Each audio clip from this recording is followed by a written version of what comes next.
মেয়েদের কোন অভ্যাসটা একদমই ভালো লাগে না? কিচ্ছু না, মেয়েদের একটা জন্মসূত্রে পাওয়া অভ্যাস, এটা আমার মারও আছে, এটা আমার বোনেরও আছে, এটা আমার বান্ধবীদেরও আছে।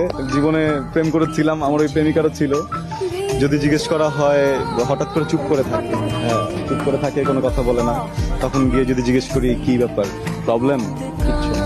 আর এই কিছু না বলার পরে যদি কোনো পুরুষ মেনে নেয় যে আসলেই কিছু হয়নি, আর পুরুষটা যদি চুপ থাকে, ওর জীবন শেষ। ওর জীবন শেষ। কখনো যদি কোনো মেয়ে, এটা আমার সকল পুরুষ ভাইদের জন্য বলছি, কখনো আপনার মা হতে পারে, বোন হতে পারে, স্ত্রী হতে পারে, প্রেমিকা হতে পারে, বান্ধবী হতে পারে, কখনো কোনো মেয়ে যদি দেখেন চুপ করে কোনো কর্নারে বসে আছে, মানে আপনি তাকে যদি জিজ্ঞেস করেন যে কি হয়েছে, সে যদি বলে কিছুই হয়নি, বিশ্বাস করবেন না। তাকে তারপরে তোয়াবেন, তাকে বলবেন যে কিছু একটা হয়েছে, আমি কিছু করছি, আমি কিছু ভুল করছি, আমি সরি। এইভাবে মানে যদি ভুল নাও থাকে, একবার দুইবার সরি বলবেন, দেখবেন ঠিক হয়ে যাবে, প্রশংসা করে দেবেন।